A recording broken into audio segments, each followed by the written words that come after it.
Hi. Aí, Já que estamos aqui, a gente te chama de Vitória ou de Vic? pode chamar de Vicky. Sem problema, porque a gente só te chama de Vic. Pode ser Vicky. Tudo bem. No, o sea, le dijiste si le molestaba, se llamaban Vic en vez de Sí, Victoria. Bueno, sí. algo entiendo. Le pregunté si la podemos llamar Victoria o Vic. Dijo que Vic, que está Okay. bien. Okay, so thank you for being here, first of all, Vic, because we really, really, really love your stories. Hmm, Thank you so much for inviting me. And I am so honored because you girls like my stories. It's you make me so happy. Really, really. Well, it is mutual because your stories make us happy, so it's a win-win situation for all of us, I guess. So to start with this small interview, I would like to know when and how did you find out about Juliantina? It was on Twitter, like everybody, I think. Um, the story was already advanced. Some girls were already posting the scenes of the story Mhm. on Twitter. And I just find out actually because every lesbian on my timeline started Same. talking about it. And I had to see what's about. And I fell in love with them because I don't think that's another way. They are amazing. Their chemistry is amazing. And I just fell in love and started to watch every episode because of them. And what was the first things you liked about the ship when you started watching their scenes? I think the most beautiful thing about them is that they have a development that's so mature and they were always talking about their problems. And as a thing we don't have the opportunity to see in couples, Hmm. in lesbian couples, because that's everything so fast, like in movies and TV shows. And they have a development, and that's a thing that I appreciate a lot, and that I don't find it in another stories. I totally agree. And actually, the communication part that you're saying that they talk about the problems and the things that happen for them is something that you don't even see in any couple, not even Yes. lesbians. So I think that's something amazing that the show did. Um, Particularly speaking about your writing, did you write fanfics before Juliantina or any other things that are not fanfics? And I basically wrote my whole life since I was a kid. And I had experience with fan fiction with Twilight and Harry Potter when I was a teenager. Um, I have been writing poetry and fiction and short stories mostly. I have some short stories published, and I have a short story on Amazon. And that's a thing that's very present in my life. Actually, I am always writing, so it was a sort of a natural process when I start talking about Juliantina. What's the name of the book you have on Amazon so we can tell to the people to go find it? It's called Atlas. It's in Portuguese. It's a story about two teenage girls who fall in love, Mhm. and they have to deal with it through the years. Of course, I wanna talk about Conocerás tus sueños because it is probably my favorite fanfic in the Juliantina world. So, well, I would like to know how did you come up with the idea of writing it? Um, the idea starts to be built when the story of the ship Mhm. starts to go to the way to reveal to us that they were soulmates. Mm. And I literally soulmates.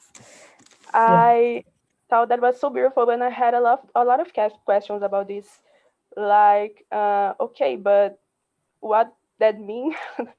Mm. uh, how was their love story and past lives, and how many past lives they lived together? All these things started to run through my head. Mhm. And I already thought that the story, the show wasn't going to clarify everything because they weren't the main characters. But I was very interested in this and thinking a lot about this. And even before the spin-off was a thing, Mm. was confirmed, I started to think that it could be a good spin-off. And I just need to write about it because I couldn't stop thinking about it. I was really obsessed with the idea. And I'm pretty sure you had to do a lot of research for writing this. So I want to know, how was that process? I knew that I wanted to talk about politics and feminism because um, two subjects that are so important to me. Mhm. And I think that they would be perfectly to develop a lot of things that the Amara Murti didn't talk about, like a more political approach of what means to be a lesbian, what means to have a sexuality that is not in the normativity. So I started from there. That was my first point. Mhm. So I started to do some research and I started to read about Mexico story, and I thought that the story of the soldaderas was perfect for that Mm. because that's all the things that are important to me as a writer, as a human being, and as a fan. I thought that was a lot of potential and tell a story about a woman that was there pretending to be a man, and I started to work on that. And in the first moment, I started reading some blogger articles and Wikipedia, this Mhm. basic stuff. And after I started to really research of universities and to because I want to be sure that I was being respect to the story Mm. of a country that wasn't mine, and that because I want to write something that was real, that sounds real. It was very important to me. And one of the other greatest things about your fanfic, I think it is one of the villains. I think I say one because I'm pretty sure we have a few, but that is Fernanda. And we're really, really curious about this character. And how did you come up with her and her story? And if it is inspiring someone? Oh, thanks so much. I really like Fernanda a lot. I wanted that Juliantina had a difficulty that wasn't just spiritual. I want Mm. some material problems and that they had to fight against. Because that's what happens when we are in a long-term relationship. We have difficulties all the time. And I wanted to show that they could deal with it, you know. And that's how I decided to put her character on the story. And I really like her because I didn't want her to be someone who you hate. I Mm. want to construct someone that you admire because what Julian and Valentina have is so strong. So just a mean character or a superficial character wasn't enough to represent any risk to them. And I wanted that she had the tone of someone that could be in Amara Morte, Mm. uh, could be a villain in Amara Morte, but at the same time, there could be a person in real life. No, it's actually it's a great character. I think it is like the best villain I've read on fanfics because she feels real, as you were saying. So that's great. Um, Then I would like to talk about a little bit about Isabel and Dani. How did you build them, and how did you make them so different but so similar to Juliana and Valentina, and and how different you think it is their relationship from the main ship. Okay. I wanted them to be the place where Valentina and Juliana love was born. So they have um, a little less intimate than Juliana and Valentina had when we started to watch their story. They have to know each other. They don't have that feeling that they know each other for a long time or for um, many lives. So I wanted to make clear that they had some characteristics that Juliana and Valentina had already um, postponed, you know, Mm. like Jane is so stubborn and she is so explosive sometimes. And Juliana don't have that because she already learned that lesson on Mm. her past life, so she don't need to be like this when you know her. But she still has some similarities. So I wanted so much to work on that, to show that they are progressing through life. They are learning things, and they are better at each life because that's the whole purpose of come back with reincarnation. And now, of course, I don't want you to spoil anything because I know you'll keep writing whenever you're ready to do that. But do you have like a long-term plan for this peak, or you build it through time? You know how is it going to end or not? Yes, I know how this is going to end. I never started to write anything without know how it's going to end because I need to know where I'm going. Mhm. So that's a easy way to not get lost in the middle of the writing. So I know how everything's gonna end on the moment I started to write. So now let's talk about Time to Pretend, which has for me the best version of Valentina I read. I'm a huge Juliana fan. I never cared that much about how Valentina is on fanfics, but I really really love Valentina here. So I Oh. really want to know everything about her. But but what actually draws me to Time to Pretend is of course the influence of music and philosophy. I think that's awesome. So how do you mix all those things into this story? Yeah, it's a story that has a lot of me actually, a lot more than Conocerás tus sueños. So basically a lot of my interests put together. And Valentina is actually very similar to me in a lot of aspects. So it's easy to write her because she really has a lot of me. So it's funny when people say they like her because we have a lot in common. And even on our experiences and things we like and how we love, it's really very similar. But you also said, I read, I think on Twitter, that you are very similar to Juliana too in that story in many things.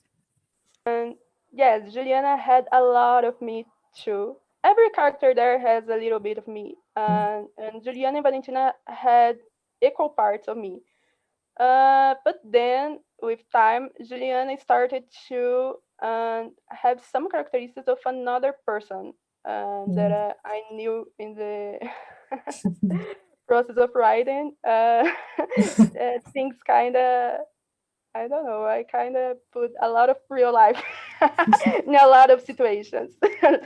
Oh, well, I think that's great because it one makes the characters real. And what I like about Time to Pretend is that they have so many layers.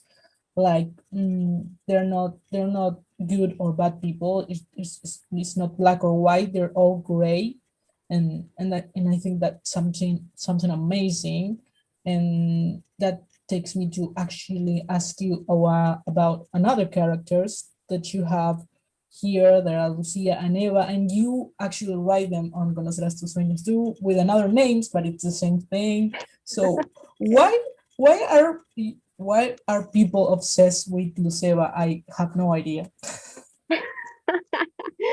I don't know. I think because on Amara Muerte they had that enemies to lovers energy, and it never happened on TV because it's just not their story. So the fan fiction is a free universe. We can make it real there.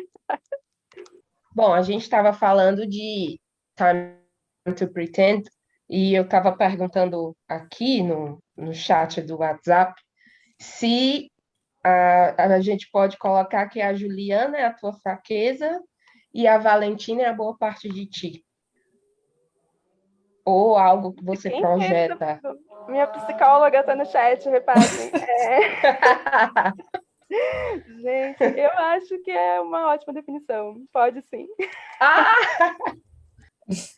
Não sei se elas entenderam. ¿Ustedes entendieron No, lo no, que no, pregunté? no, lo que preguntaste Le sí porque la pregunté, pusiste en el grupo, pero lo que respondió no. sí, le pregunté si Juliana es su debilidad y Valentina es su parte buena o lo que proyecta para sí. ¿Me entienden? Ujú.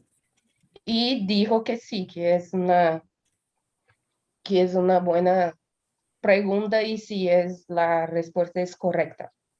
O sea, es una buena analogía. I wanted to know why the name of Conocerás tus sueños.